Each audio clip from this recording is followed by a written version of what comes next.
تک کلمش یه جوریه، ولی این آقا طرف سوراخو اگه پیدا کنه خب دیگه تا ته میخواد بره تهشو دراره. خب به کورنر پاشا مجلسی خوش اومدید. پاشا تولید کننده محتوا و یوتیوبره. دوست دارم که دایره ارتباطاتم با آدما زیاد باشه. امروز به کوزی کورنر اومد تا با هم در مورد اینکه چطوری توی مسیر تولید محتوا به روز خودشو نگه می‌داره، ماجراجویی میکنه، گپ بزنیم. یه چیزی خیلی در دسترس باشه میشه اون سوراخه که گفتم، از برنامه‌هایی که ساخته و گرفته و دیگه تولید نمی‌کنه. کار من تولید کانتنت بوده. چه چیزهایی رو به دست آورده، چه چیزهایی رو از دست داده. چی نمیدونم که دارم چیکار میکنم.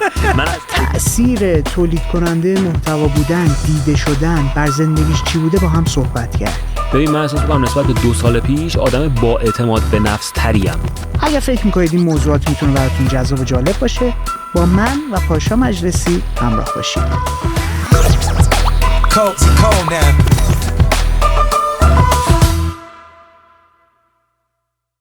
قبل اینکه بخوایم بریم سراغ گفتگو اصلی، یادآوری میکنم که ما به دنبال آوردن مهمون‌های بین‌المللی به کوزی کورنر هستیم. کمکمون کنید با معرفی کردنمون، لایک کردنمون، سابسکرایب کردن پلتفرم‌های مختلفمون، عضو شدن توی اینستاگراممون که کامیونیتیمون بزرگتر بشه. هر چقدر تعداد مخاطب ما بیشتر باشه، احتمال نشنیدن از چهره‌های بین‌المللی و شناخته شده تر کمتر میشه. با هم بریم ببینیم من و پاشا در مورد چه چیزایی صحبت کردیم. چطوری پاشا؟ خیلی خوب. خوشحالم که خوبی. دمت گرم اومدی کوزی کورنر. دمت تو گرم. انرژیت اصلا 10 از 10. فدات شم. جدی میگم. مخلصم. بعد همیشه این لبخندت خیلی باحاله. من آدمایی که همیشه لبخند دارن، هم من فقط نه، یعنی همه آدما انرژی که لبخند دارن خیلی سریع میگیرن. تا اینکه نه من خوشبختانه چون زندگی رو ساده و سبک میگیرم همیشه دارم میخندم. منتقل میشه واقعا. قربونت. یه نکته جالبی من تو مسیر حرفه‌ای تو دارم میبینم از وقتی که به عنوان تولید کننده محتوا شناختمت. خب چیزی که مخاطب با تو آشنا شد ردلاین بود. اومدی جلوتر، کانال یوتیوب تو رو انداختی و داری پیش میری و من یک نکته‌ای خیلی جذبم کرده. تو دائم داری خودت رو بروز میکنی. یعنی این شکلی نیست که یک چیزی که جواب گرفته رو بری هی تکرار کنی. دوست دارم ببینم پشتش چیه. چرا داری هی تنوع برنامه‌ها رو میبری بالاتر، با اینکه از برنامه‌هایی که به خاطر تمش، موضوعش میتونست خیلی مخاطب بیشتری جذب کنه، داری هی دور میشی، هی داری میری انگار مخاطب نیشتر رو تاچ کنی، با اونها تعامل کنی. از کجا داره میاد این تفکر؟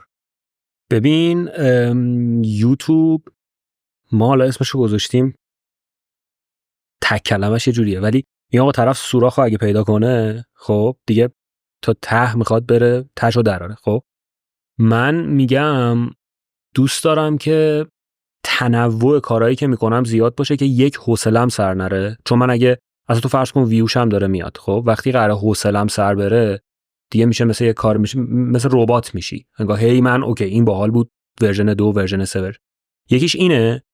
دو اینه که من از این که آدما فکر کنن تو ایده دیگه ای نداری بدم میاد. شاید برسیم به این که حرف آدما مهم نیست، خودت با چی حال میکنی ها، ولی چیکار کنم حرف آدما یه ذره برام مهمه، مخاطبام حداقل حرفشون مهمه. برای همین دوست دارم چیزهای مختلف رو تست بکنم. این حالا 2 تا چیزه، هم بده هم خوبه. بده به خاطر اینکه اگر من دارم یه محتوایی تولید میکنم که مثلا ولاگه و پشنمه و اصلا دوست دارم ولاگ درست کردن و خب یه سری ولاگ بین میان تو چنل من، فرداش اگه من با دوستم نشستم دارم یه ویدیو 1 ساعت صحبت میکنم، چون اصلا محتوای مورد علاقه اون آدمه که از ولاگ اومده نباشه و برعکس. بنابراین خیلی اون آدمایی که الان تو چنل منن باید با پاشا حال کنن، چون پاشا مودیه. یه روز ممکنه ریاکشن به موزیک بذاره، یه روز ممکنه دوربینشو برداره بره این ور اون ور رو بگرده ویدیو بگیره. خوبیش اینه که یه سری آدمی رو پیدا میکنی که واقعا مثل دوستتن. حالا شاید عدد خیلی زیاد نیست، ولی اونی که کمه خیلی با کیفیت برای من و این ارزش داره. خب ببین مخاطب عادت کرده وقتی یه چیزی رو دوست داره از تولید کننده هی میخواد که توی اون مسیر پیش بره. یعنی من مطمئنم خیلی ها هی میان بهت میگن که چرا فلان چیزو دیگه تولید نمی‌کنی، چرا فلان کارو ادامه نمیدی. چی باعث میشه جلوی این فشارهای این مدلی، تشویقای این جنسی مقاومت به خرج بدی؟ یکی از دوستای من مثالشه، یکی از دوستای من دبی زندگی میکنه، توی یه شهر فول مدرن و آسمون خراشه فلانه، ولی این آدم عاشق طبیعته. بعد من باهاش که صحبت میکنم میگم مشتی تو عاشق مثلا اینی که نمیدونم صدای آبشار بشنوی و مثلا بعد پولش هم داری و اوکی و اینا، چرا نمیری توی کشوری که مثلا خیلی طبیعت داره و اینا زندگی کنی؟ میگه من اگر برم توی یه جایی که طبیعت داره زندگی بکنم، اون طبیعت قبحش برام میریزه. من اون طبیعت رو دوست دارم بعضی موقع به خودم جایزه بدم. من توی یه جایی زندگی میکنم که کوالیتی آف لایفش اوکیه، یه جای بدی نیست، دبیه، ولی موقعی که دلم تنگ میشه برای اون فضا بلند میشم بلیتشو میگیرم میرم اونجا و اون دوپامین و حالا هر چی که هست میگم آقا ایول چقدر باحاله. در صورتی که من قبول دارم تو اگه هاوایی زندگی بکنی عادی میشه، ولی هاوایی باحاله که یه بار تو زندگیت بری ببینی. خیلی بی ربط به اون چیزی که گفتی نبود. یعنی من میگم اگر یه چیزی خیلی در دسترس باشه میشه اون سوراخه که گفتم، ولی هر از گاهی اونو بذاری میشه این که اوکی اینو گرفتیم باحاله، کاش دوباره زود بذاری، ولی زود نذار اونو، بذار 6 ماه دیگه بذار تموم نشه، اون شیرینیش بمونه، همیشه یه چیزی داشته باشی برای اینکه ارائه بدی. من میگم این ایدئولوژیه که ناخودآگاه تو ذهنم هست. خیلی من آدم اینکه بشنم فکر کنم الان امروز چی بذارم این بذارم نیستم یعنی اصلا من تو فقط بیرون به نظر میرسه تو داری برنامه‌ریزی نه شده جلو. اتفاقا بهت گفتم ببین به نظر اینجوری میرسه، ولی نه. من بچه‌ها که میان میشینن مثلا پادکست بگیریم من میگه که خب ما رو امروز چی قراره صحبت کنیم، میگم باورت میشه نمیدونم، بعد فکر میکنه شوخی دارم میکنم، میخوام بهش نگم، میگم نه واقعا نمیدونم. بعد چرا اینو میگم؟ به خاطر اینکه ما روزی که با هم دیگه رفتیم یه کافی زدیم و اینا، من مگه میدونستم تو چی میخوای به من بگی؟ تو هم که نمیدونستی. من حدودی میدونستیم دیگه میخوایم بالاخره راجع پادکست، ولی کلیت نمیدونستیم چیه. خب من همونو دوست دارم ویدیو کنم، همون پیدا کردنه، همون آشنا شدنه. خیلی موقعام ریسکیه، ممکنه شیمی آدما با هم دیگه نخوره، بعد چه پادکسته، ولی اگه بشه چی میشه است، چون خیلی خالص و درسته. یعنی این نکته‌ای که داشتی قبل میگفتی که وقتی روی تکرار بیفتی دیگه انرژی برات نداره، حوصله‌تو سر میبره، احساس میکنی ماشینی شده، رو حتی تو ارتباطت با آدم‌ها و جنس محتوایی که داری تولید میکنی لحاظ میکنی.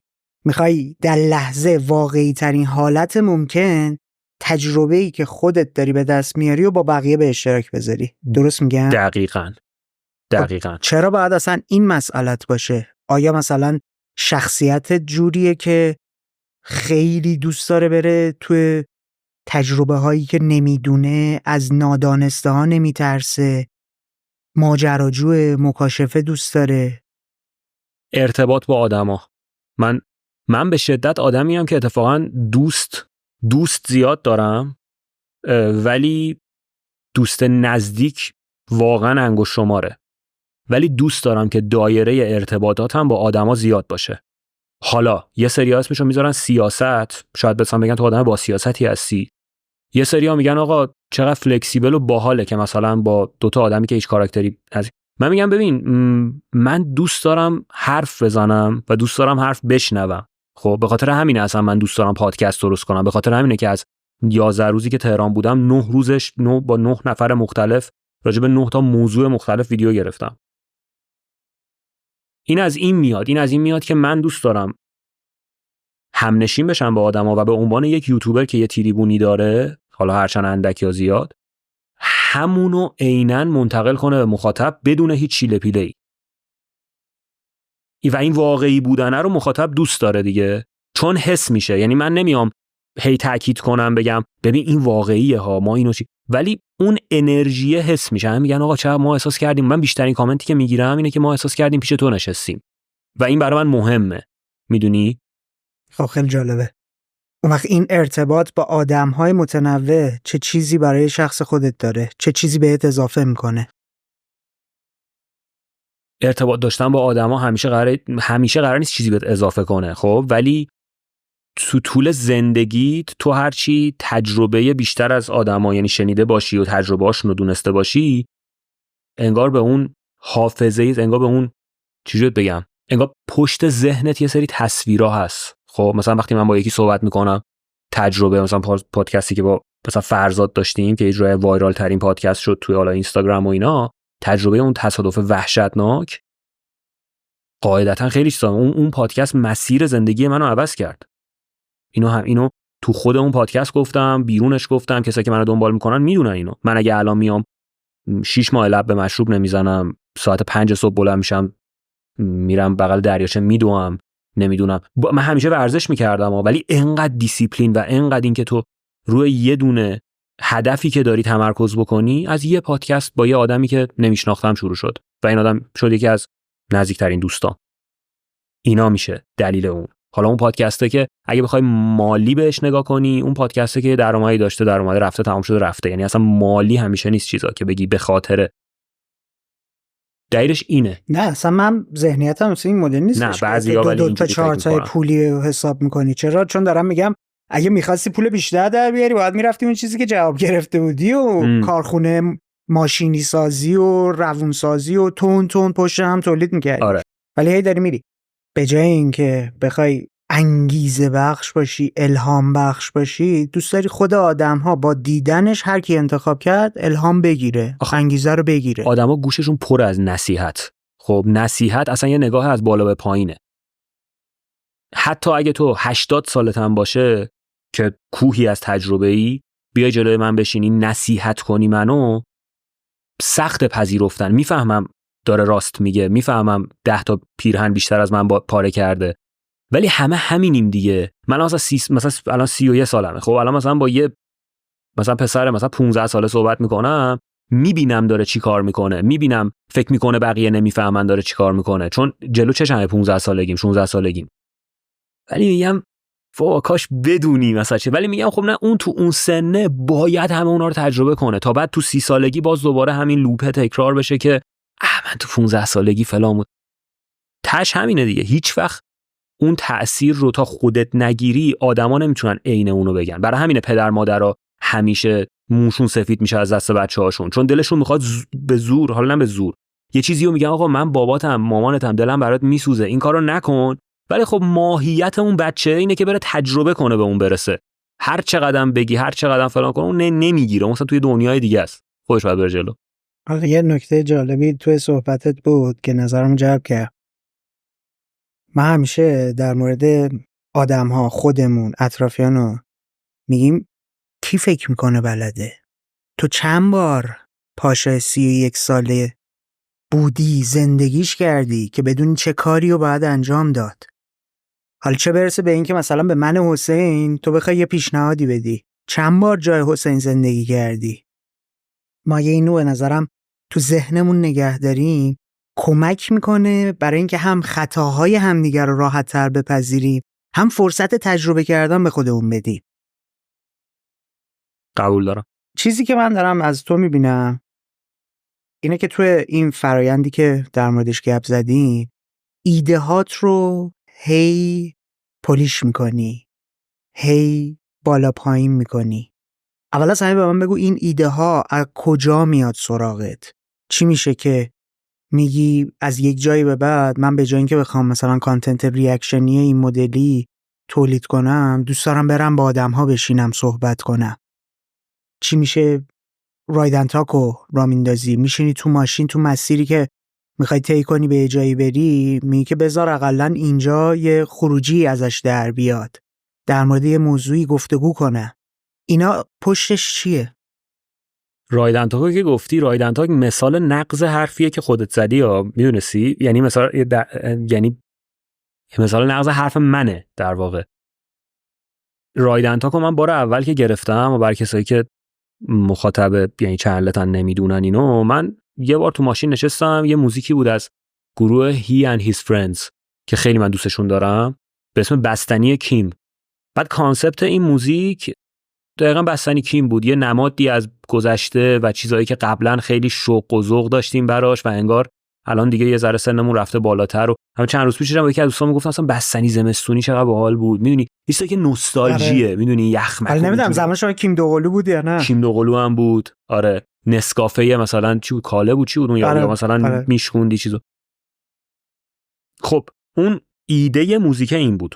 حالا من موزیک رو گذاشتم، یکی از دوستان برام فرستاده بود گفت اینو گوش کن باحاله. من موزیک رو گذاشتم، گوش دادم، ویدیو گرفتم ازش، آپلود کردم، دوستش داشتن. ویوی خیلی عجیبی نخورد که مثلا بگم یهو عوض شد مثلا چنل و فلان و اینا، ولی دوست داشتنش.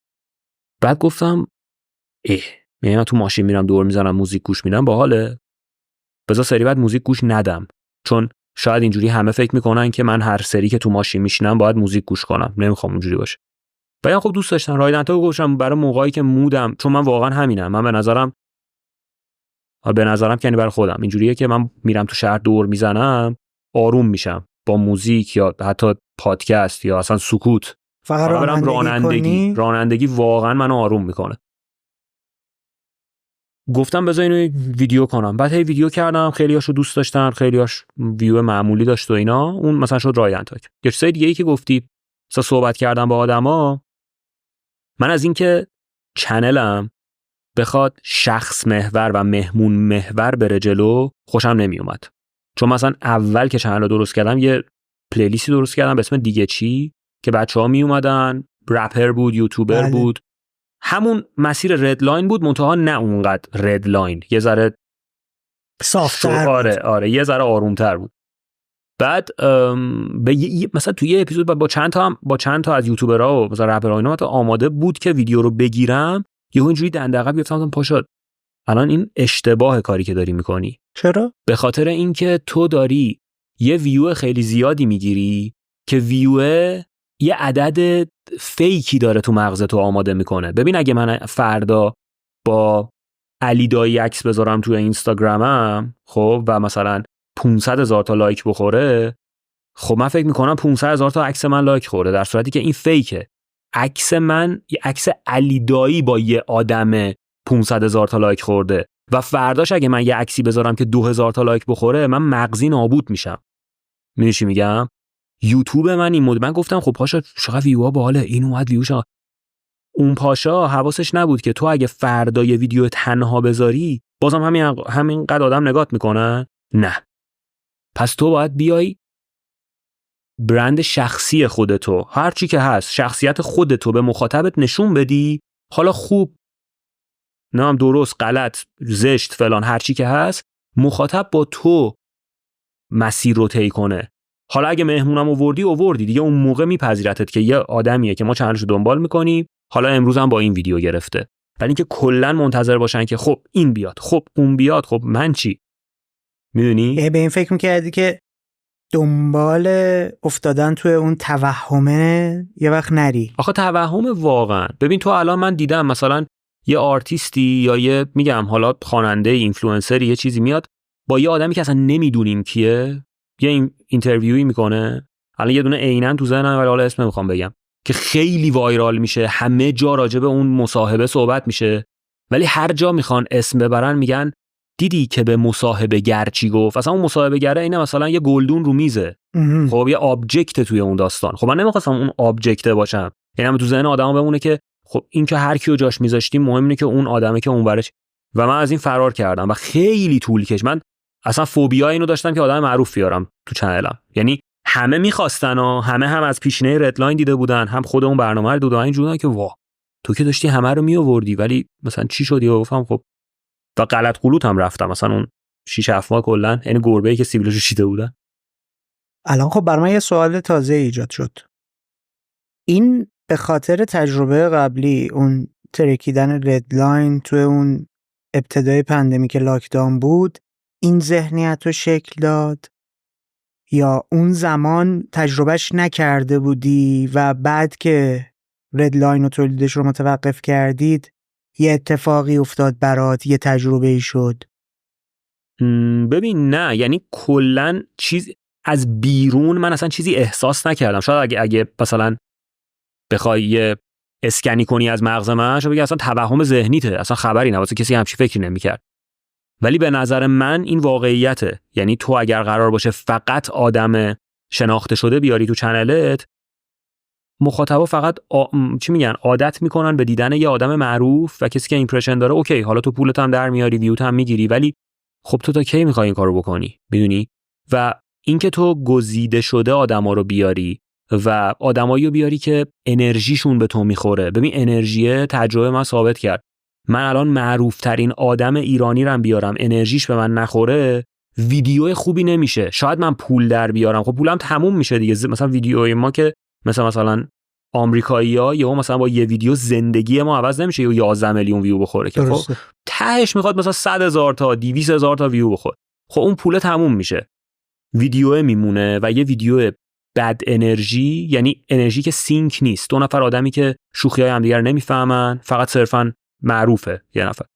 ولی شده من یه آدمی آوردم که اصلا معروفم نیست، حالا یا دوستمه یا کمتر معروفه، و انقدر اون ویدیو خنده‌دار بوده و انقدر اون ویدیو حالا اصلا انرژی خوبی داشته که هم به خودم خوش گذشته، هم به اون آدمه، هم به اون چند نفری که دیدم. و به نظرم مهم اینه.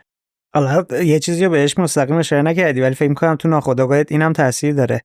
تو گفتی اون تجربه دیالوگ با اون آدمه، دیدنش و هم کلام شدنش، خودش داره یک چیزی رو به تو اضافه میکنه. تو اگر با آدمی که به قول خودت هم انرژی نیستید بشینی، احتمالاً تجربه ناخوشایندی میشه 100%. و هیچ چیزی برات نداره، برای همین قیدش هم میزنی. 100% همینه. این آدمایی که اون وقت میاری به برنامه تو چجوری انتخاب میکنی؟ یعنی چجوری؟ چون نمیدونم 100% همه رو که نمیشناسی. نه. خب یه آدمی رو که بیرون داری میبینی، چجوری میفهمی که هم انرژی باهاش؟ نمیفهمم. یعنی وایبشو میگیری قشنگ؟ ببین آره، تو یه لحظه تصمیم میگیرم پیام دعوت کردن رو بهش بدم و بگم اگه دوست داری بیا با هم دیگه ویدیو بگیریم.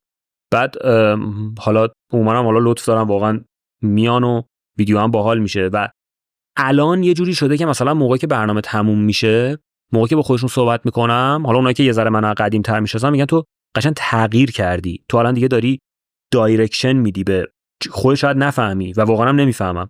میگم مثلا ما یه جا داریم پرت میشیم از موضوع، دوباره میگیری میاریم اون تو موضوع، با اینکه من خودم حواس پرتی دارم. یعنی تو گفتگوهات آره گفتگو کننده بهتری هم شدی. انگار این رفته تو ناخودآگاه هم یادش گرفتم بدون اینکه بدونم.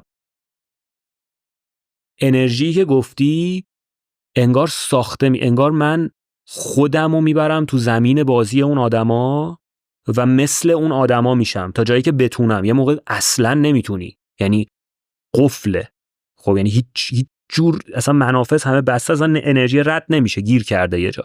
ولی یه جایی میبینم نه، بعد مثلا یکی میاد با روی خندو مثلا میگه تو واقعا تاثیر داره دیگه. ما انرژیمون تو لحظه اول تو کافه کلیک شد. آره خب این خودت من اتفاقا به امید گفتم پاشم مثل منه، دفعه اول من دیده انگار رفیق 10 ساله. ما نشستیم یه خاطره اصلا تعریف کردیم برای هم دیگه. خب این انرژی است دیگه. اینو هیچ جور نمیتونی توضیح بدی، هیچ جور نمیتونی توضیح. خطا هم زدم یه جایی فکر کنم طرف انرژیش نمیخوره، جاجش کردم زودتر.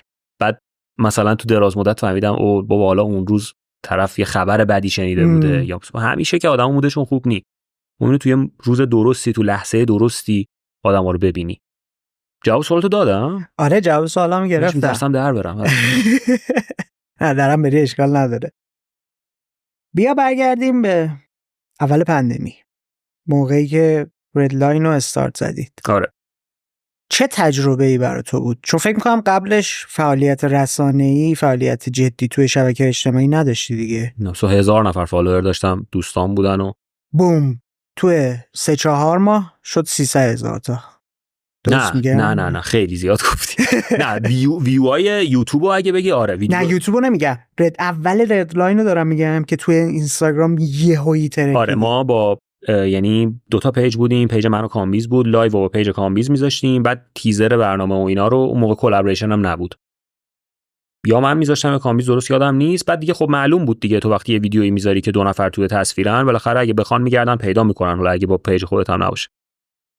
بعد ما ویدیوها رو بردیم گوشیم یوتیوب که اصلا قرار نبود، ما نمیدونستیم یوتیوب چیه، اصلا پول میده نمیده چیه، که یکی از دوستامون گفت آچا اینا رو یوتیوب نمی‌کنی. بعد یه ادیت خیلی سرسری، مثلا شاید کلا یه 45 دقیقه برنامه، شاید من تو نیم ساعت ادیتش می‌کرد، اصلا نمیشه 45 دقیقه رو تو حداقل یه بار باید ببینی. همونجوری یه بار نگاه می‌کردم دو تا رو مینداختم رو هم دیگه، همون رو اکسپورت می‌گرفتم، صدا بد، سینک نیست، اینو می‌ذاشتیم یوتیوب.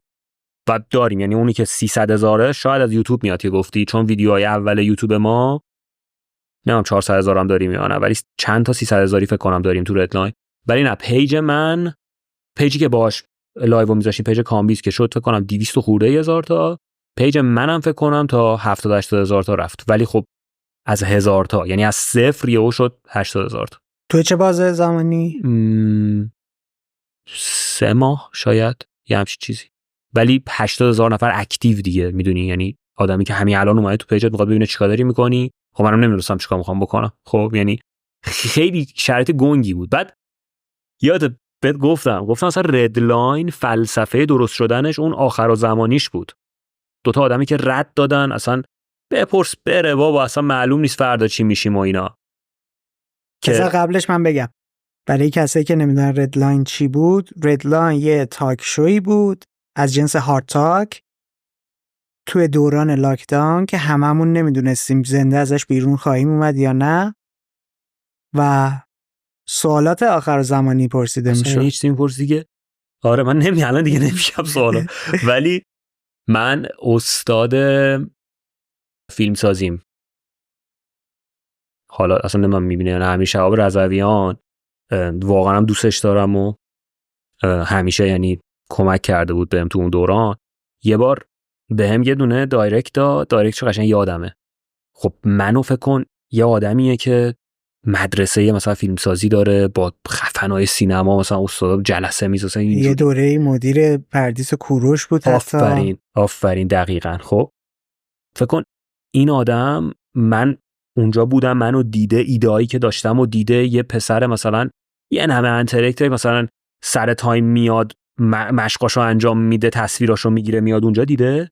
بعد یهو رندوم همین آدمه رو تو ردلاین دیده و یه دونه مسیجی اومد. من مسیج یادمه که تو این فاز بود که پاشا تو مثلا نمیدونم قدر خودتو بدون، حیف شدی. آره داری گند میزنی. این ببین یادم مونده از اون موقع. خب بعد من این مسیج اینجوری بودم که تو ذهنم اینجوری بودم بابا قراره بمیریم ولش کن، اصلا انقدر جدی نگیر. بعد اون روز بهت گفتم اصلا قرار نبود ما زنده بمونیم بعد از اون. خب انگار یه وصیتی کردی گذاشتی یه جا، بعد ورش داشتن، بعد خیلی چیزای بدی توش نوشته بودی. خب بعد به همه فوش داده بودی، بعد زنده موندی همه بابت چیزایی که تو میگی بابا من قرار بود بمیرم، چرا این خونه منفجر نشد، پس اصلا دینامیت رو گذاشته بودم تو این شومینه. خب میدونی داستان این بود. بعد هیچی، ما زنده موندیم و اینکه یه برنامه‌مون تو یوتیوب که تو تا ابد باید، حالا تا ابد که نه ولی یه تایم خیلی زیادی توضیح هم نه، یه مسیری رو باید بری که یه سری از آدما متوجه بشن بابا من واقعا دغدغه‌ام پایین تنه نیست، بابا من اصلا یه سیستم دیگه‌ای بودم. و اون مسیجی که از استادم گرفتم خیلی تاثیر داشت، یعنی یه لحظه شوکم کرد که حالا هیت ممکن بود با زیاد بگیرینم، هیت نبود واقعا، منطق بود و من اینجوری بودم تلنگر بود. حالا شاید خیلی از دوستای نزدیک من گفتن نه شاید از یه نسل دیگه نمیفهمن الان مثلا فلان شده و اینا، ولی من قبول دارم یه سری چیزا تو شخصیت تو یا هست یا نیست. کامبیزم همینه، یعنی کامبیزم شاید بشینی باش صحبت بکنی تو حالت نرمال اگه همه چی داشت پیش میرفت ما هیچ وقت یه لایو وا نمی‌کردیم 70,000 نفر تو لایو اون سوالو. الان این کارو اصلا نمی‌کنیم. میشی میگم داستانش این بود. و حالا جالب اینه که الان حتی دارید مقاومت هم به خرج میدید، حتی مبارزه هم میکنید از تریبون خودتون در برابر کسایی که گیر دادن به حواشی. دارید میگید که آقا رد شید ازش، برسید به یه چیزی که موندگارتر باشه، بمونه. حالا یه نکته‌ای توی صحبتاتون توی یکی از پلنت‌ها در مورد این حتی صحبت کردید تو روت میشه مثلا 50 سالگی بچه‌ت 90 کانتنتی که الان داری تولید میکنی و ببینه بچه، ولی خیلی وزه تر از این حرف هاست. یعنی اون توی پلنت دیگه است موقعی که داره پلنت میبینه. میدونی چی میگم؟ یعنی خیلی لطف کنه بهمون فوش نده. من احساس کنم این یعنی تو حالت عادی ها، چون یه جای عجیب غریبی داره میره نسل و اینا. ولی حالا نمیخوام با بزرگی حرف بزنم در مورد اون چیزی که گفتی. ببین اولین چیزی که گیر میدن، بعضیا میخوان گیر بدن اگه ما راجع به داستان حواشی و اینا داریم صحبت میکنیم که چرا اینجوری شده یوتیوب و فلان و اینا، اون چی میگه خشاب اولیه آدما اینجوریه که بابا تو چی میگی، تو خودت با ردلاین فلان شد. من میگم ببین جواب چی بهش؟ جواب دقیقاً خیلی منطقیه جواب. من میگم ناکن، اگه یه آدمی تو پروسه‌ای که داره کارش میگیره، اول که ردلاین واقعا توضیح دادیم داستانش توی حالت چجوری استثناء بود، برای ما خیلی سخت بود که یعنی خیلی سخت تره که تو یه دریچه رو باز کنی، یه حجم زیادی مخاطب بگیری، به قول همه به قول همه نه فکت، از یه کانتنت نیمچه زرد یا حتی زرد، و بعد توی اون دام نیفتی که فقط زرد تولید کنی. دقیقا. ببین ما اومدیم یه سری مخاطب گرفتیم و بعد رفتیم یه سری کارهای دیگه کردیم. یعنی مثلا من یهو یادمه موقعی که ردلاین، موقعی که من داشتم همینجوری فالوور میگرفتم و اینا، یهو اومدم تیزر فیلم کوتاهمون رو گذاشتم. بعد یهو یارو اومده بود مثلا زیر نوشته بودش که این چیه اصلا نمیفهمید اصلا دنیای این که اصلا تو فیلم کوتاه بعد اصلا یعنی من می‌خواستم همزمان نشون بدم بابا اینجوری نیست که فکر می‌کنی. من هممون نی. آره همه زندگی و شخصیتم و ایدئولوژیم و افکارم اون نی. من بخشای دیگه هم دارم. ذهنم این مدلی بود. اوکی یه دری باز شد، یه حجم زیادی مخاطب اومد، حالا ببین تو چی دوست داری اجرا کنی که اون مخاطب حالا دنبالت کنن یا هر چیز دیگه. نه اینکه خب اگه به قول تو اون حرف اولی که داشتیم میزدیم راه سیف و یه شب مثلا راه 100 سال رفتن این بوده که تو همون مسیر ردلاین رو تا ابد ادامه بده دیگه. خب همون مخاطبام دوست دارن چون از اونجا اومدن، ولی خب نه دیگه یه ذره نمیشد دیگه. به من میتونی بگی چی به دست آوردی، چی از دست دادی؟ اول با اون توجه زیادی که توی یک بازه زمانی کوتاه 3 ماهه سمتتون اومد و بعد که از اون فضا خارج شدی و تغییر رویه دادی. توی اون بازه اولیه که چیزی که به دست آوردم این بود که هیچ وقت نگو هیچ وقت، چون مثلا من باورم نمیشد که یهو صبح بیدار میشدم میدیدم فلانی مثلا دایرکت داده به من یا مثلا منو فالو کرده، یه آدمی که مثلا شاید مثلا با موزیک خیلی از اون آدمایی که اومدن توی ردلاین خاطره داشتم. خب یعنی این آدما مثلا تو ذهن من میدونی یه جایگاهی داشتن که سبب من دیدم مثلا نشستم تو لایو جلو مثلا 50,000 نفر دارم خصوصی ترین سوالو از این آدم میپرسم. در آن واحد خیلی خوشحال بودم که یه همچین اتفاق یونیکی داره برام میفته و در آن واحد داشتم به این فکر میکردم که چقدر زندگی غیر قابل پیش بینیه و هر چیزی امکان داره. یعنی این یه بار دیگه که توی ویدیو دیگه گفتم دقیقاً مثل این بود که الان مثلا یه جور نشستی بیرون، کی فکر میکرد که مثلا 3 ماه قبل 3 ماه بعد چیه؟ چرا حالا 3 ماه قبل به شروین بگی تو 3 ماه بعد گرمی داری؟ میدونی چی میگم؟ اصلا مگه میشه همچین چیزی؟ من دیگه اکستریمش رو گفتم یعنی قول مرحله آخر رو تو این قضیه گفتم. حالا ردلاین هم تو همون مایه‌ها بود. یکی اگه من قبل اینکه داشتم مهاجرت میکردم میگفت پاشا تو 2 ماه دیگه وایرال ترین برنامه اینترنتی رو، یه بخشی از اون وایرال ترین برنامه اینترنتی با کامبیز دوستت، خب من باور نمیکردم، گفتم مگه میشه؟ مثلا دارم میرم اونجا تیزر تبلیغاتی بسازم، مثلا چیکار دارم به ردلاین؟ اولین چیزی که بهم نشون داد این بودش که هر چیزی ممکنه اتفاق بیفته. چه قفلی رو تو ذهنت باز کرد این آگاهیه؟ ببین قفلی که تو ذهنم باز کنه بیشتر این بود که که نخوردی با اون گردو. آخ این گردوه رو اصلا یه جوری شیکوندی که اصلا نمیشه نخور. ببین یعنی سقف آرزوات بالاتر رفت؟ سقف آرزوام بالاتر نرفت. یه اتفاقی افتاد، اونم این بود که یه سری از آدما به خاطر اون توجهی که رو تو اومده برمیگردن سمتت. اینو من دیدم بهش و بدم اومد. میدونم چی میگی. حالا میگم بدم اومد ولی شاید خودمم یکی از همون آدما باشم. من هیچ وقت دوست ندارم موقعی که دارم صحبت میکنم برم تو موضع مظلومه قرار بگیرم، چون من اعتقاد دارم نمیشه همه آدما بیان از بقیه غر بزنن.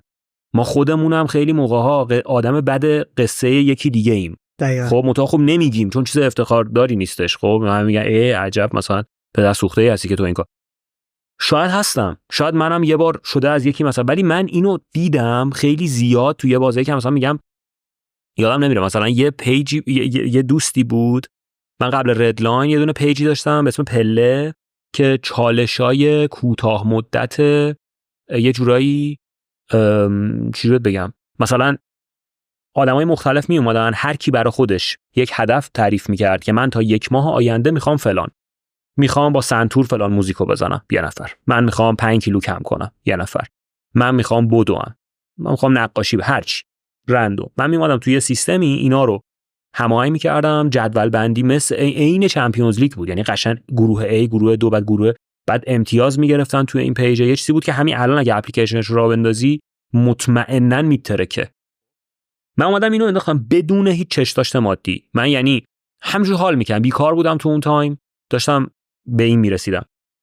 بعد توی اون تایم من به هر کی که دم دستم بود و یه ذره شناخته شده بود، از مثلا بگیر یکی که 7000 تا فالوور داره، بالای 1000 تا ماکسیموم دیگه، مگه من اون موقع چند نفر رو میشناختم که مثلا 50000 تا فالوور داشته باشن. خب به همه اینا مسیج دادم که بچه‌ها من یه چیزی راه انداختم، این مدلیه، هیچ سود مالی هم برام نداره، یعنی اگه اینو پروموت کنی واقعا هیچ پولی تو جیب من نمیره. حالا نمیگم من پسر پیغمبرم، شاید تو ناخودآگاه هم این بوده معروف شم، قطعا این بوده، نمیدونم یه سودی برام داشته، ولی سود مالی نداشته.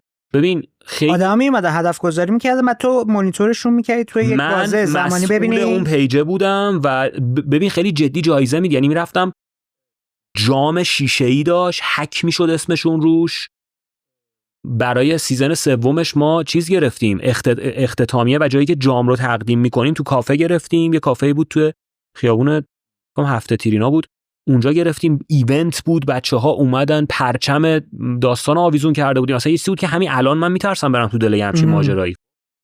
تو فکر کن برای همچین چیزی چند نفر به من نگفت، چند نفر منو پیچوندن. همه اون آدما بعد ردلاین به من دایرکت داده بودن. من اینجوری بودم خب ببین یه ذره آدم میخوره تو ذوقش.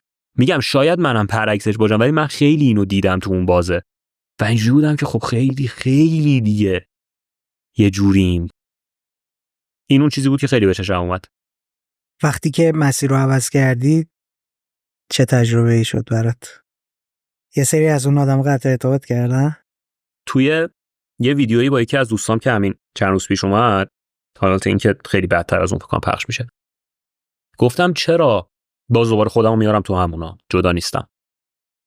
گفتم چرا ما دوستا کارهای همدیگر رو ساپورت نمی کنیم؟ یعنی مثلا اگه دوست من که مزون لباس داره، چرا مثلا من تشویق نمی کنم که آقا چقدر کالکشن جدیدت قشنگه؟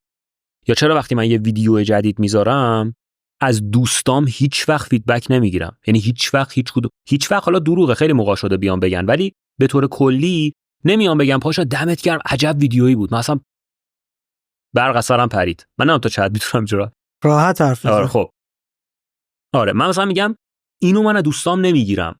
خب هیچ کس نمیگیره. حالا یا حسادته یا اینه که بابا این که رفیقمه، بابا دیگه مثلا شوخ میزنه تو سر کلم دیگه، مثلا رفیقا خیلی مثلا چرا اینا مثلا گنده کنیم و اینا، نه از رو بدجنسیا، این که هم لولیم دیگه، خبری نیست، تو به من نمیگی منم به تو نمیگم.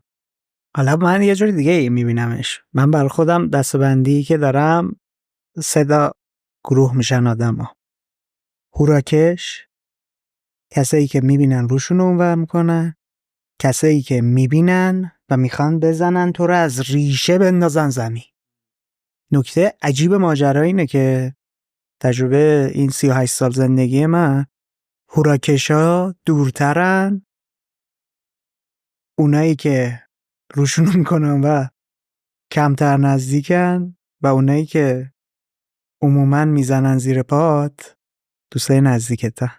آره ببین تو هر چی طرف بهت نزدیکتر باشه نقطه ضعفت. حالا دوستای نزدیکم دارن آقا من نوکرتم، ولی هر چی میدونه کجا بزنی که نابودت کنه دیگه. نکتهش اینه، یعنی از شناخته میاد. ببین باز به اینقدر حرفا رو تو پادکست ها مختلف تو این چند هفته زدم، هر چی میگم یه وامی باید از اون پادکست بگیرم که راجعش دارم صحبت کنم. ولی دقیقاً باز به یکی از دوستان داشتم میگفتم که حتی ادعای عجیبیه، ولی حتی ضربه‌ای که تو از رفیقت میخوری به مراتب دردناکتر از ضربه‌ای که تو از عشقت میخوری. چون عشق تو حالا باز دوباره بازه داره ها، چند سال عاشقین، چند سال فرام، به اون رفاقت هم دقیقاً همونه. بیا دوتا رو اندازه هم بگیریم، نه رفیقه رو ذره بیشتر بگیریم چون بالاخره از بچگی میاد. اون رفیقه خیلی چیزای تو رو میدونه، یه چیزایی میدونه که شاید حتی بابا مامان تو نمیدونن که نزدیکترین آدمای زندگیتن، حتی پارتنرت نمیدونه. آفرین. پس قاعدتاً سلاح خیلی برنده تر و محکمتری داره برای ضربه زدن به تو.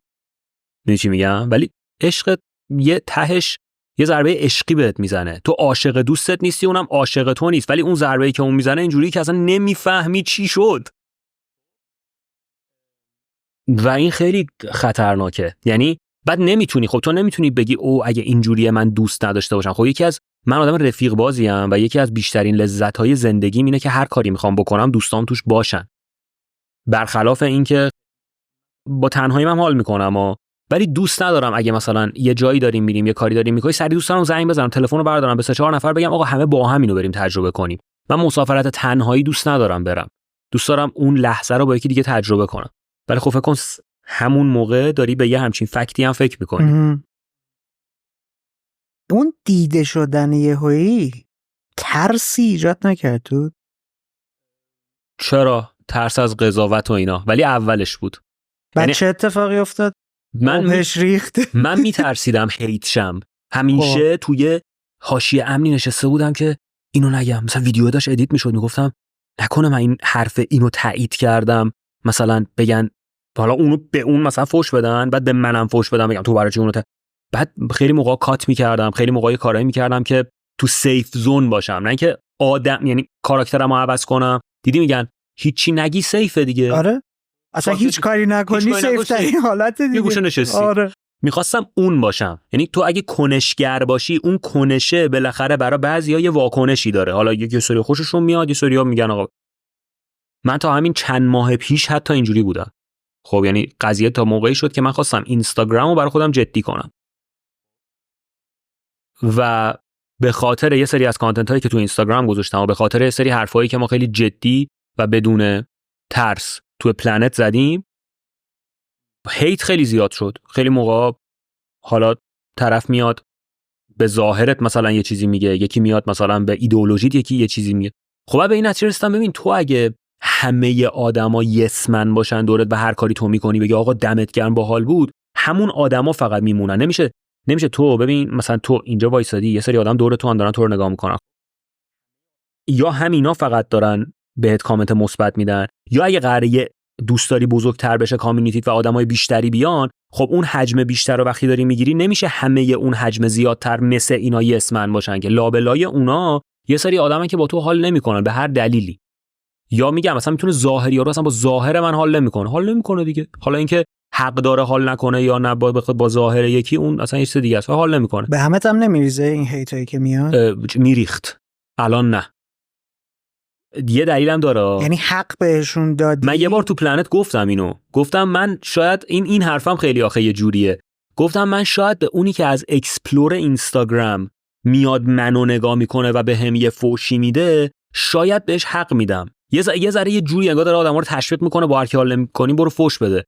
ولی گفتم ببین اون نمیفهمه من کیم. اون یه آدمیو داره میبینه با یه سیبیل و یه میکروفون یه جا وایساده، فکر میکنه مثلا من ادعایی دارم در قبال اون داستان. مثلا چون الان یه جوری شده میگه هر کی یه میکروفون گذاشته داره مردمو نصیحت میکنه. طرف اگه 10 دقیقه از پلنتو دیده باشه نمیگه اینو، یا 5 دقیقه از یه کانتنت دیگه منو دیده باشه نمیگه اینو.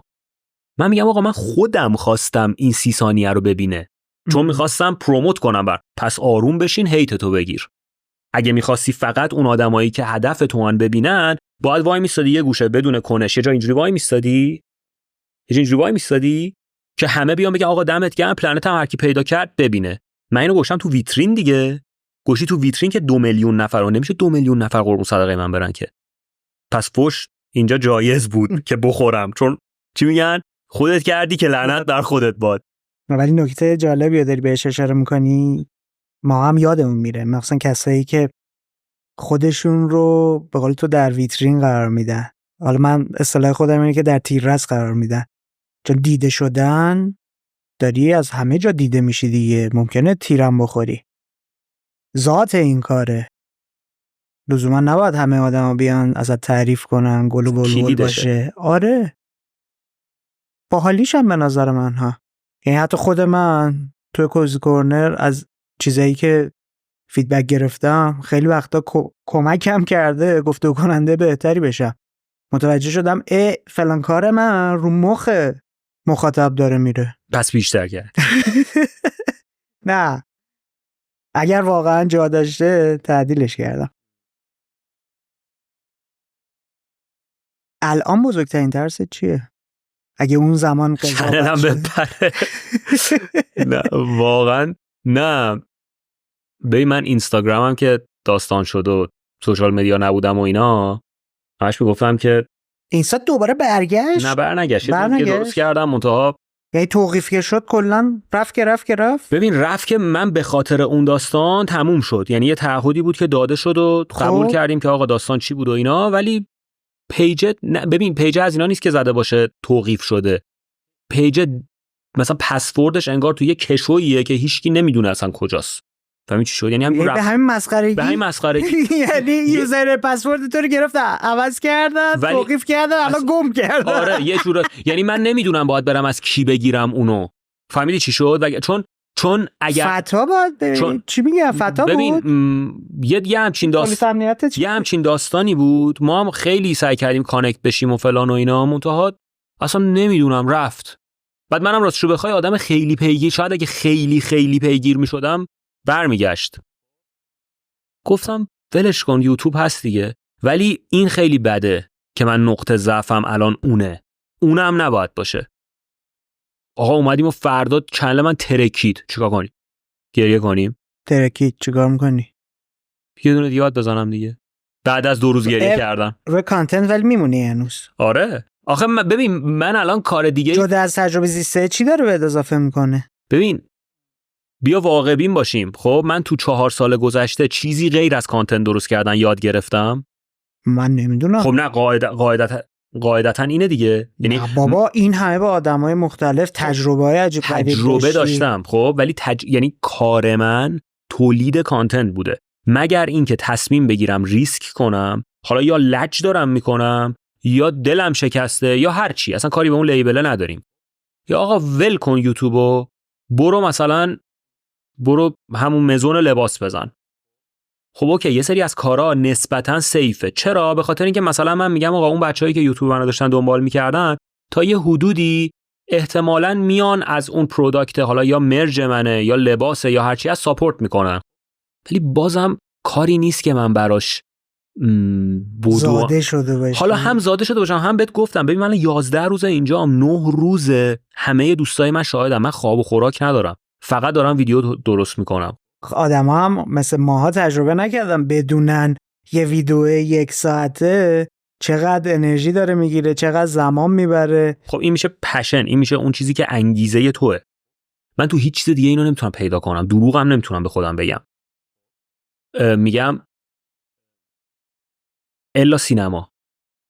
ولی سینما باز دوباره نمیشه بیزنس، چون من پاشا چیز خاصی تو سینما نیستم. من تاش باید برم مثلا بشم دستیار یکی دیگه. میدونی چی میگم؟ من یهو نمیتونم بلندشم یه بودجه عجیب یا بذارم یا یکی به من ریسک کنه بودجه بده فیلم بسازم که. خب پس ریسکه. باز دوباره تو باید یه ذره عقب بیفتی، یه ذره فلان. من دیگه اون ریسک رو میگم آقا یوتیوب سیفه دیگه. حالا اوکی الان 40,000 تام شاید دوباره بزنم 3 سال دیگه دوباره بشم 40,000 تا. ولی میگم نمیدونیم، یه وقت میبینی فندیس انقدر وفادار بهش وفادار باشم بیان کمک کنم، مثل خیلی‌ها که آره. یوتیوب بسته کانالشون. میگم کار ما رو آبه، خونه رو داری رو آب میسازی، روی پلتفرم یکی دیگه است اصلا یعنی نکن یه دونه شیرفلک است، اینو ببندن تموم خداحافظ. آره. و دستت به هیچ جا هم بند نیست. و خیلی جدی داریم آیندهمون رو روی این داستان سرمایه گذاری میکنیم، یعنی عین یه آدم خل. خب یعنی من اصلا نشستم اینجوری هم که اوکی برو بریم ایشالله که قطع نمیشه. ولی من این مدل بهش نگاه نمیکنم. من دارم اینطوری میبینمش که تویی که مثلا از نوجوانی عشق فیلمسازی رو داشتی، دوره‌های مختلف رفتی گذراندی، تجربه‌های ویژوال داشتی، تو پشت صحنه‌ها رفتی دویدی عرق ریختی، الان متوجه شدی که اگر بخوای با امکانات موجودت، با انرژی و وقت موجودت کاری بکنی که اون شخصیت خالقی که تو وجودت داری و بتونی ارضا کنی، اینو که تولید محتوا کنی. برای همین بعداً هم ممکنه حتی نیای این تولید محتوا رو تو این حوزه، تو این پلتفرم، روی یوتیوب، اینستاگرام ادامه بدی. ممکنه یه اتفاق دیگه ای برات بیفته و بری همون رو دنبال کنی. چون من تا جایی که از کانتنتات متوجه شدم، ته تو قرار وصل بشه به فیلم ساختن. خیلی جالبه اینو میگی. مثلا من ولاگ درست میکنم، یکی میاد مینویسه که کاش روز فیلمتو بسازی. کاش به این راحتی که فکر میکردی و کاش فکر میکردی یه نفر که ولاگ حالا به قول تو خوب ساخته میتونه فیلمم بسازه. میدونی مثل چی میمونه این؟ نظر من از نظر من مثل این میمونه که طرف، شاید خودمو دارم دیس میکنم ولی این واقعیته. یه نفر مثلا گیتار برمی‌داره شروع میکنه مثلا یه موزیک میزنه از ابی، بعد مثلا بغلیش برمیگه میگه تو از ابی هم بهتر خوندی اینو. خب تو دنده میدی، اون فردا میره آلبومشو میده. من میگم این اول این جوه نباید بیاد سراغم که اوکی چون من یه ولاگ 20 دقیقه یه باحال درست کردم، ادیت کردم، ممکنه فیلم خوبی هم بسازم، ممکنه است بتونم بسازم. ولی میدونید بزرگترین ترسم الان، بزرگترین نارضایتیم از خودم چیه؟ این سوال دیگه است اصلا، ولی در راستای همینه. اینه که من اصلا وقت نمیکنم فیلم ببینم. منی که پشن زندگیم فیلم دیدن بود، منی که یه تایم خیلی زیادی وقت میذاشتم برای اینکه با آثار جدید آشنا بشم، با کارگردانای جدید، فیلم جدید. مثلا تو 3 سال گذشته اسکار رو نرسیدم ببینم.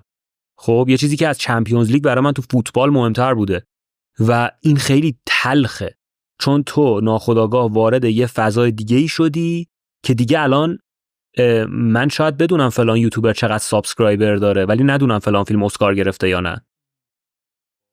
توجهت کاملا اومده این سمتی از علاقه قبل. اینو چرا توی مسیر رشد نمیبینیش؟ پاشای مثلا 3 سال پیش دغدغه‌شون چیزا بوده، کاراکتر عوض شده، زمین بازیش عوض شده، الان موضوعاتی که تو ذهنشه ایناست. به خاطر اینکه این همون چیز است که شاید من 60 سالم بشه، خب شایدم نه، بهش فکر کنم که کاش فیلمتو میساختی هر جور بود. خب ولی الان تو این لحظه، یعنی پاشای 30 ساله داره احتمالاً به پاشای 60 ساله 30 سال دیگه اینجا اینو میگه. الان واقعا نمیرسیدم، باور کن نمیرسیدم، وگرنه فیلممو میساختم. این حسرت میشه، جدی میگم. یعنی این میدونم که به یه جا میرسه، من میگم من چند تا فیلم نامه داشتم، واقعا فیلم کوتاه ها، نه فیلم بلند، چند تا فیلم نامه کوتاه داشتم که اصلا ارائه‌ام داده بودم، استادام هم چک کرده بودن، غلطاش هم گرفته بودن، طر و تمیز شده بود و قرار بود ساخته بشه. خب بعد اصلا نه دلم میاد بفروشمش، حالا اصلا نمیدونم جایی میخرن نمیدونم، ولی اصلا نه دلم میاد بدم یکی دیگه بره بسازتش، نه خودم میرسم بسازم. بعد همینجوری نگاش میکنم میگم این اگه ساخته شد خیلی باحال. میدونی این بده اگه بمونه. بعد خب اوکی، من چقدر باید وقت بذارم؟ تو اگه یه فیلم کوتاه هم بخوای درست کنی 4 ماه حداقل ذهنت باید خالی از هر چیزی باشه. من نمیتونم دیگه تو اون 4 ماهی هفته سوم به فکر کنم که باشه 3 هفته از ویدیو یوتیوب نذاشتی. نمیشه که. تو باید یه بدون دغدغه این که یه چیزی رو داری از دست میدی، بشینی تمرکز کنی رو فیلمت تو بسازی. و تهش هم میدونی قرار نیست آورده خاصی برات داشته باشه، فقط ارضا شدی، حال فرستادیش تو جشنواره. بیشتر از این که نیست. اولی ریسک دیگه الان تو کلیدی ترین لحظه چنل یوتیوب من، میدونی؟ آره متوجهم کاملا چی میگی. چالشایی که تو به عنوان تولید کننده محتوا باش مواجهی چه چیزهاییه؟ بعد بگو که چجوری حالا آروم میکنی خودتو، هیجانتو داری کنترل میکنی، خودتو مهار میکنی. میگن رایترز بلاک به کسایی که میخوان مثلا، حالا رایترز بلاک بیشتر به نویسنده و شاعر و ایناست که مثلا دیگه قلمه خشک میشه نمیاد چیزی که میخواد بنویسه. حالا برای یوتیوبرها رایترز بلاک نداریم، شاید یه چیز دیگه بلاک داریم. خب ما هم این اتفاق برام میفته. من یه روز بیدار میشم میبینم که خب من هیچ ایده‌ای ندارم، هیچ کاری ندارم انجام بدم. الان راید اند تاک اوکی، راه در رو هست، برم تو ماشین بشنم 4 تا چیز بگم تموم کنم، نمیخوام، چون اون نیست فلسفه راید اند تاک. اینه که تو حرف برای گفتن داشته باشی. چیکار کنم؟ برم ریاکشن بگیرم؟ کار من نیست. گرفتم لحظه‌ای یه انتقادی دارم به یک برنامه‌ای یا به یک آدمی یا به یک چیزی و احساس می‌کنم الان اگر اینو بگیرم حرف دارم برای گفتن، ولی اینکه صرفا بشینم مثلا سعی کنم نخندم یا حالا چیز دیگه‌ای، باید ادا درارم. خب پس میگم خب پس اینم که نه، ولاگ چی؟ الان من ایده ندارم. برم از سوپرمارکت خرید کنم، بعد خریدامو بیام بذارم تو یخچال. خب این چه جذابیتی داره برای کسی؟ خب اینم هیچ. بعد یهو به خودم میام میبینم 10 روز هیچی نذاشتم. بعد دیگه مسیجا شروع میشه، پاشا کجایی فلان فلان.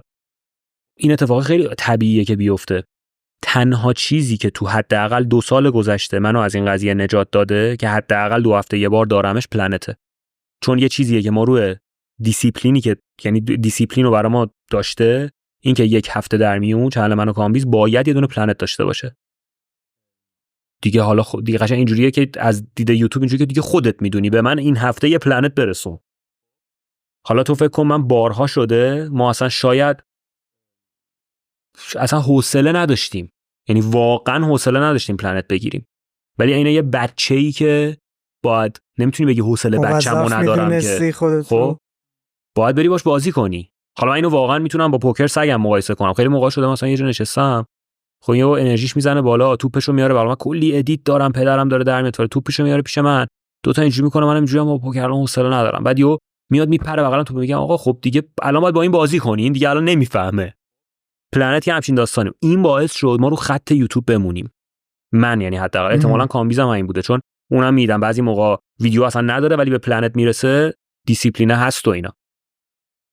یکیش این بود. بعد تو از این که یادت نمیره جلو دوربین بودنو، این من برای من پیش اومده که مثلا یعنی مثلا الان من انقدر تو این چند وقت ضبط پادکست و اینا بوده که الان اصلا عادیه، نشستیم اینجا داریم ما هم صحبت میکنیم. ولی اگه تو من یعنی اگه مثلا 1 ماه جلو دوربین نباشم، اون بار اوله خیلی سخته، چون پیش اومده بود.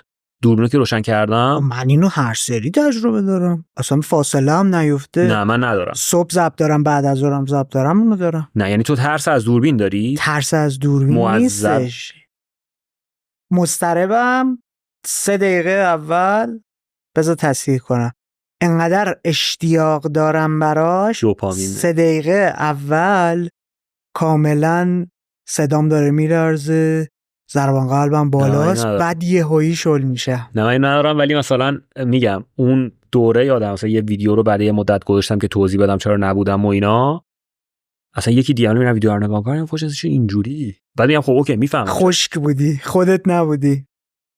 افتضاح. چیز دیگه ای از جنس این دیسیپلینه کمکت میکنه تو این مسیر بمونی؟ ورزش شاید.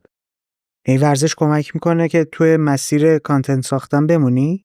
به دیسیپلینم، تمرین دیسیپلینه. خب ببین من یه تایمی افسردگی داشتم 2 سال پیش، 2 سال پیش، البته یه دوره بود که همه داشتن افسردگی رو.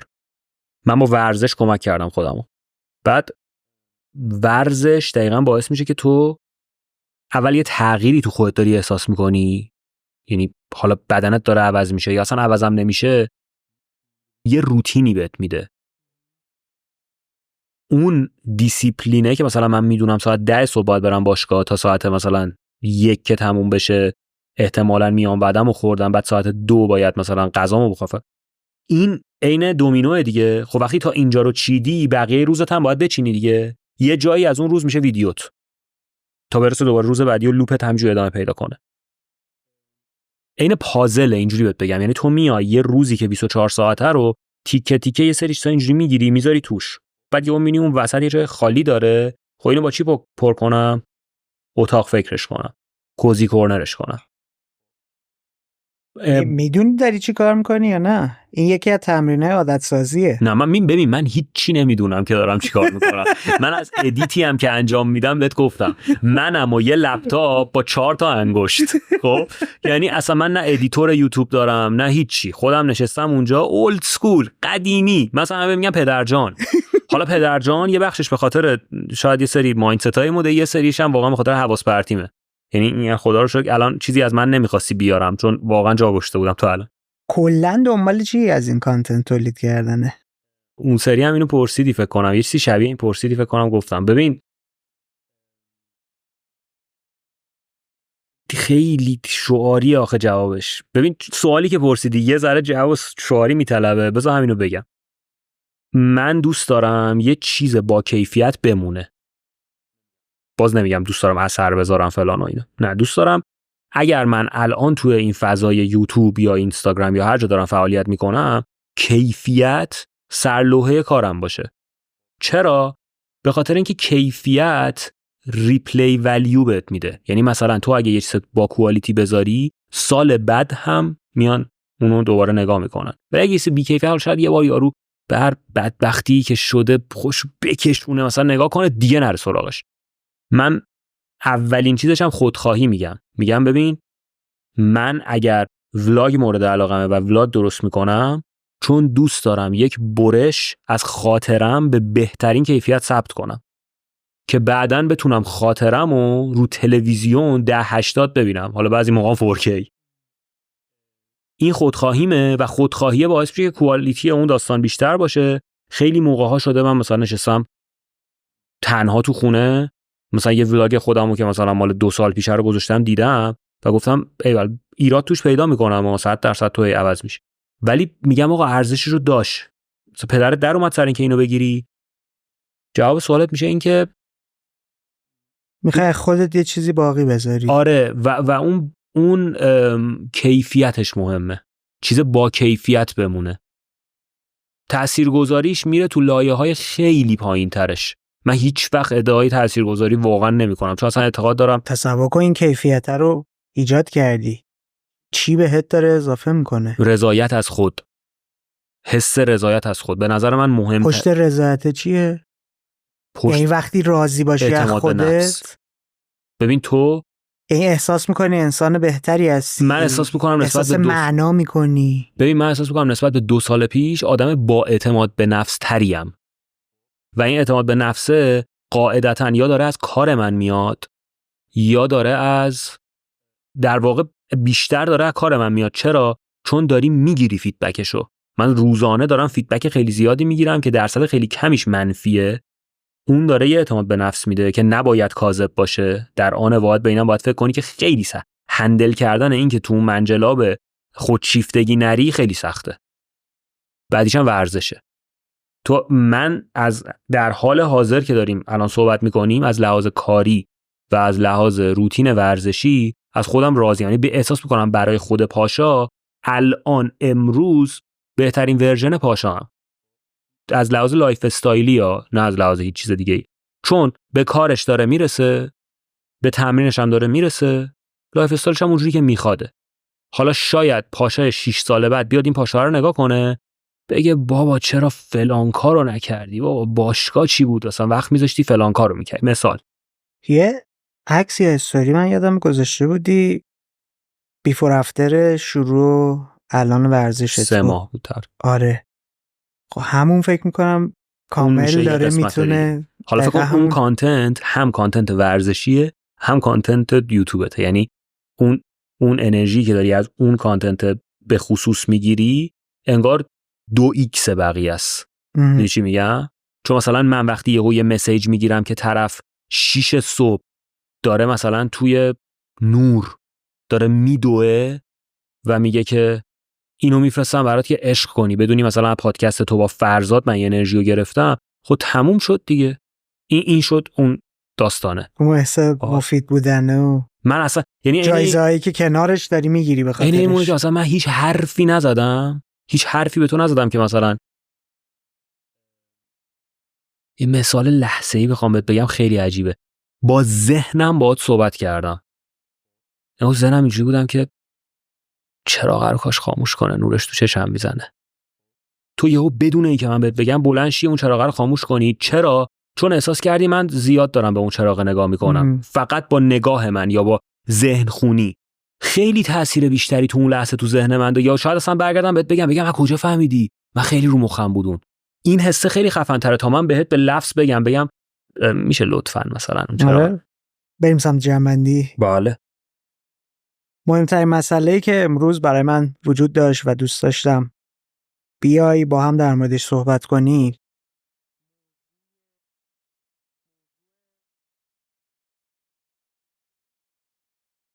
موضوع رشد کانتنت، تغییر دادن جنس محتوا، سویچ کردن توی محتوا بود. توی این گفتگویی که با هم داشتیم من متوجه شدم به صورت طبیعی توی این 4 سالی که خیلی جدی داری کار تولید محتوا میکنی، همزمان با تولید محتوایی که داشتی انجام میدادی رشد هم داشته برات اتفاق میافتاده. لزوما به خاطر اینکه یک کانتنتی دیده شده، شنیده شده، توجه زیادی ازش گرفتی، باعث نشده که بیفتی توی اون لوپ تکرار و انجام دادن و همون رو پیش بردن. چون با هم که صحبت کردیم فهمیدم پاشا آدمی نیست که بیفته توی یک روتینی که چیزی ازش به دست نیاره، روتینی که احساس ماشین بودن بهش بده. دوست داره همیشه توی مسیری که داره میره رشد هم براش اتفاق بیفته. اون تأثیرگذاری و اون احساس مفید بودنی که از زندگی میخواد داشته باشه رو به دست بیاره. در مورد این ما هم صحبت کردیم که چجوری این سویچ کردن ها در تو اتفاق افتاد. من متوجه شدم از یک جایی به بعد نسبت به یک پدیده‌ای آگاه شده بودی. اونم این که این توجه زیادی که فضای مجازی، تولید محتوا ممکنه برای تو بسازه، احتمال این رو بالاتر میبره که تو رو تبدیل کنه به یه شخصیت نمایشی، تو رو دوچار یک توهمی کنه که باعث شه تو تصور کنی اینها کسانی هستن که تو رو دوست دارن، همراه تو هن. و از اون ور پرتگاه بیفتی، از اون ور دره بیفتی توی پرتگاه. برای همین آهسته آهسته مسیرت رو بردی سمت این که اگر چیزی رو داری تولید میکنی 100% از وجود خودت باشه، از درون خودت باشه، بخشی از وجود خودت باشه. چون به این باور رسیدی که من بایستی آدم‌ها رو با بخشی از وجود خودم قسمت کنم، درگیرشون کنم، با من باید همراه باشن، نه با کانتنتی که دارم تولید میکنم، نه با آدمی که دارم توی برنامه هام به عنوان مهمون دعوت میکنه. موضوع برای من این شد خب آدم‌های مختلفو داری میری باشون میشینی صحبت میکنی به واسطه این کار. پشت این چیه؟ دنبال چه چیزی هستی؟ نسبت به این آگاه شدم که تو دغدغه تجربه داری، کسب تجربه، اضافه کردن تجربه زیسته و یکی از ورودی‌های این تجربه برات همنشینی و گفتگو و همکلام شدن با آدم هاست. آدم هایی که لزوماً ممکنه نشناسیشون، آدم هایی که حتی به خطر میکنی، ریسک میکنی و به آب میزنی و توی گفتگو باهاشون بدون برنامه ورود میکنی. چرا میخوای اون تجربه‌ای که به دست میاری تجربه واقعی باشه که راحت‌تر بتونی هضمش کنی؟ متوجه شدم ذهنیتت الان به این شکل هست که این تجربه رو وقتی که تو خودت واقعا داری تجربه میکنی، حسی که به مخاطبت رو هم میده از این جنس میکنه که انگار اون هم کنار تو نشسته و داره همراه تو تجربه میکنه. موضوع شد خب چرا این تجربه کردن باید دغدغه باشه؟ چه چیزی قراره به تو اضافه کنه؟ چه چیزی به مخاطبت اضافه کنه؟ متوجه شدم تو دنبال این نیستی که یک تریبونی رو پیدا کنی، روی استیج بری، به آدم‌ها چیزی رو یاد بدی. دوست داری بیشتر به آدم‌ها نشون بدی اون کسانی که دغدغش رو دارن خودشون برداشت خودشون رو داشته باشن. خیلی قشنگ توی مثالی که زدی برامون تعریف کردی که توی گفتگو با فرزاد خودت یهویی به خودت اومدی و متوجه شدی که میتونم نگاه دیگه‌ای داشته باشم، میتونم انضباط وارد ورزش کردنم بکنم، میتونم برای خودم یک هدف بلند مدت‌تر بذارم. توی اون گفتگو فرزاد پاشا بود و پاشا مخاطب. عالی گفتی. دقیقاً. خیلی قشنگ گفتی. چون منم برای خودم دقیقا همین اتفاق دیگه. من هم اولین مخاطب گفتگوهامم. چون منم نمیدونم که چه اتفاق دقیقی قراره بیفته. چه چیزی رو تو قراره بگی، من چه چیزی رو جواب بدم. در لحظه داریم با هم پیش میریم، تجربهش میکنیم. با هم مرور کردیم که تجربه ساختن ردلاین چه چیزهایی رو به تو اضافه کرده، چه چیزهایی رو از تو گرفته. متوجه شدم به خاطر اینکه مورد توجه قرار گرفتی، آدم‌های زیادی به سمتت اومدن. کسانی که حتی میشناختن یا نمیشناختن نزدیکت شدن. و الان یک مقدار نسبت به آدم‌ها کم اعتمادتر شدی، چون فکر میکنی این تجربه به خاطر این پلتفرمه، به خاطر این خروجی آدم‌ها دارن به سمتت میان، نه به خاطر اینکه پاشا داره اونا رو جذب میکنه. پاشا شخصیتش، افکارش، و این خودش میتونه یکی از خطراتی باشه که در کمین ما تولید کننده های محتواست. در ابتدای مسیر نگران قضاوت شدن بودی.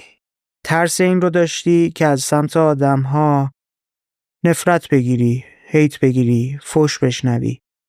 در طول مسیر تجربه بهت این رو یاد داد که بهای انجام کاری که داری میدی، کاری که داری ادامش میدی، اینه دیده شدن و در تیررس بودن. و با رسیدن به این اندیشه خیلی راحت باش کنار داری میای و راهت رو ادامه میدی.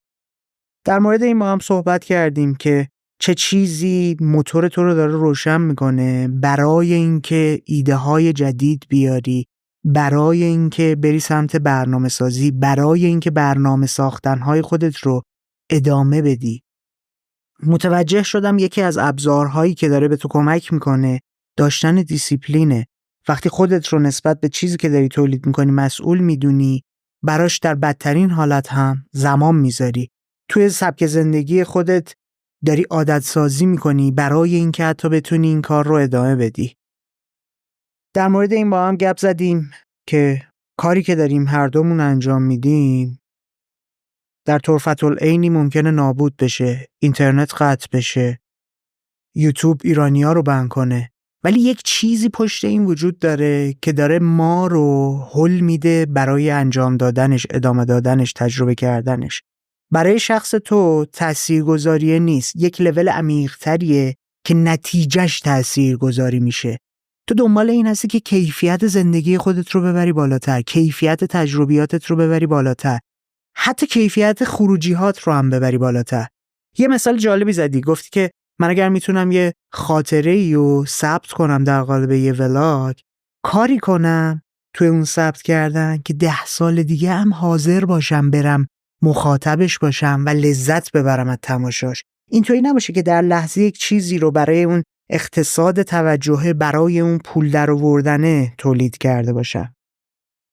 نتیجه این شده داری احساس رضایت تجربه میکنی، اعتماد به نفست بالاتر رفته و تو این مسیر دائم داری به این فکر میکنی که من امروز دوست دارم چه تجربه‌ای داشته باشم، دوست دارم سمت چه ایده‌ای برم، برخلاف اون تصوری که از بیرون وجود داره که حالا شخص خودم میگم، من فکر میکردم خیلی مهندسی شده داری کانتنت تولید میکنی، ولی دیدم نه، خیلی شهودی داری پیش میری و نگاهت از اون جنس تجربه کردنیه که توی زندگی دنبالشی.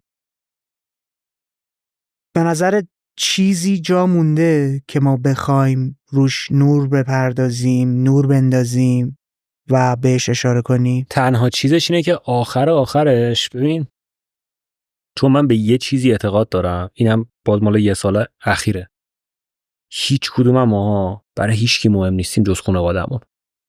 یعنی اون عدده اون بالا توهمه. اصلا حالا من که اصلا عددی واقعا نیستم، اگه بخوام تو کل کامیونیتی و اینا بگم، کلن اصلا جلوی اون عدده 0 بذاری، 2 تا 0 بذاری توهمه. شما اینجوری نیستی. خب اصلا نمیخوام برم سراغ مرگندیشی و اینا. اصلا یهو ممکنه بن شی، ممکنه هک شی، ممکنه بایکوت شی، ممکنه امشب بخوابی فردا صبح به هر دلیلی دیگه توی فضای مجازی نباشی.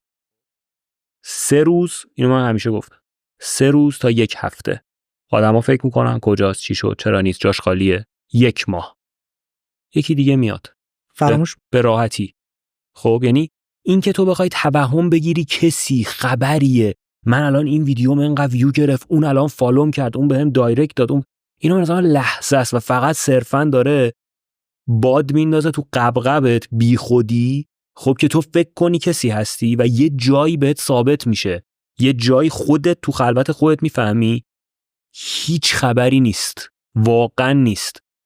اگه اینو بفهمی و اگه اینو بتونی درست منتقل بکنی که بابا من نه جو گرفتم، نه اصلا خبر هیچی، فقط داریم با هم دیگه حال میکنیم، میریم جلو تا ببینیم چی میشه، به نظر من مخاطبم اینو میفهمه، خودت هم ریلکس تری، سر هر اتفاقی دست و پاچه نمیشی، وای فلان نشه فلان نه. یه استانداردی هر کسی باید برای خودش داشته باشه، یه خط قرمزی باید هر کسی برای خودش داشته باشه، سعی کنه از مسیر لذت ببره. با عدد و نمیدونم فالو آن فالو نمیدونم فلان و اینا هم خیلی درگیر نشی. من مثلا ذهنیتم اینه. نکته جالبی داری میگی دیگه، کمکم میکنه به داشتن و حفظ سلامت روان. چون اگه بخوای اونور بوم بیفتی، اما اتفاقی که مثلا خودت رو تجربه کردی، پلتفرمی که 3 سال 4 سال زمان برده ساخته شده از دست میره و ممکنه تو بخوای حالت بد بشه. دقیقا. ولی با این مدل فکر کردن راحت ازش رد میشی، سویچ میکنی روی نقطه. راحت نمیشی ها، اینو بگو. راحت رد نمیشی ولی چاره دیگه ای نداری. چاره ای نداری. تا دیگه تانکه داره میاد دیگه.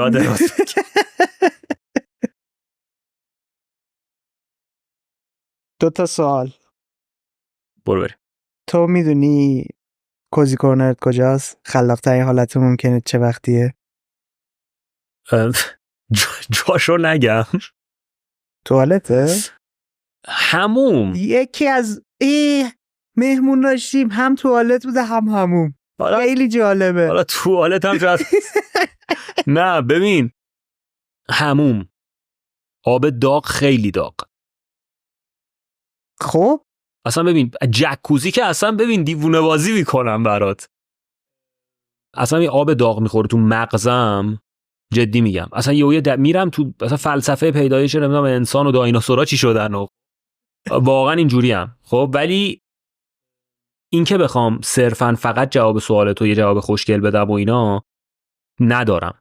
این روک میخوام واقعیتشو بگم که پیداش نکردم. شاید باورت نشه اینم یلخیه.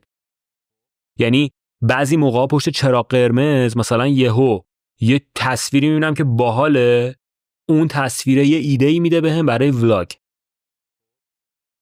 اینم از یه تکنیک فیلمنامه نویسی اومد که یکی از استادای ما علی زرنگار که فیلم بدون تاریخ بدون امضا نوشته و این فیلم جدیده چیزی که نوید محمدزاده توشه، شب داخلی دیوار، اگه دیده باشی.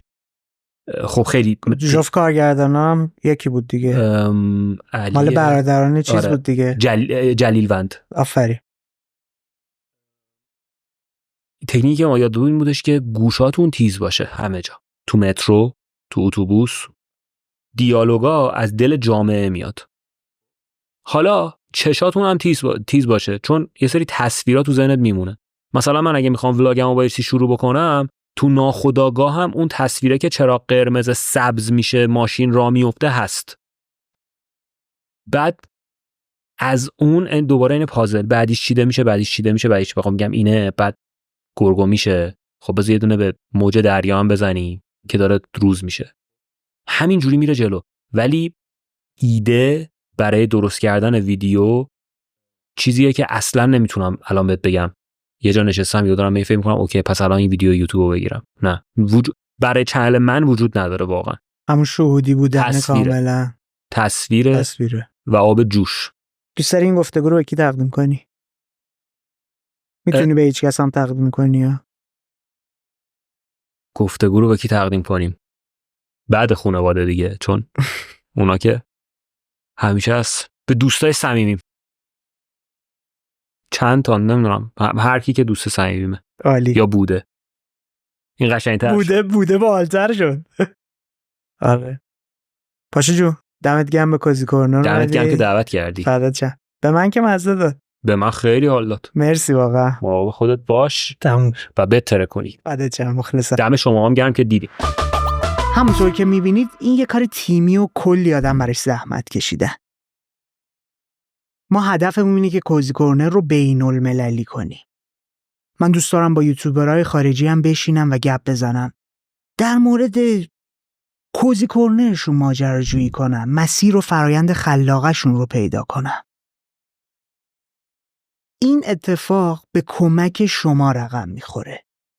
با سابسکرایب کردن کانال یوتیوبمون، با بالاتر بردن تعداد سابسکرایبرامون، با رشد کامیونیتیمون این امکان رو به ما میدید که بتونیم به عنوان یک رسانه مستقل از مهمونهای خارجی هم دعوت کنیم تا به کوزی کورنر بیان. پس حتما ما رو به دیگران معرفی کنید، پلتفرم‌های مختلف ما رو هم دنبال کنید. به زودی میبینمتون، مراقب خودتون باشید.